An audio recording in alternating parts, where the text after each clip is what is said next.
గృహకల్పలో పర్యటిస్తున్న మంత్రి పొంగులేటి బాధితులకు అందించాల్సిన చర్యలపై అధికారులతో సమీక్ష. పొంగులేటి ఆదేశాలతో రంగంలోకి రెస్క్యూ టీం.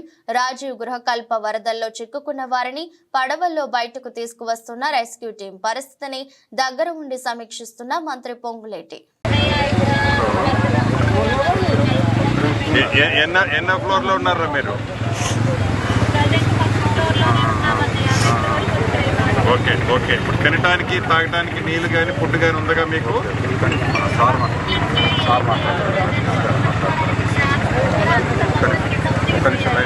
ఓకే ఓకే, ఇది కరెక్ట్ లొకేషన్ నేను తీసుకుంటాను. నేను ఫుడ్ పంపిస్తాను. కొద్దిగా లేట్కి మేము ఏం ప్రమాదం లేదు, తగ్గుతుందిరా చెల్లెమ్మ.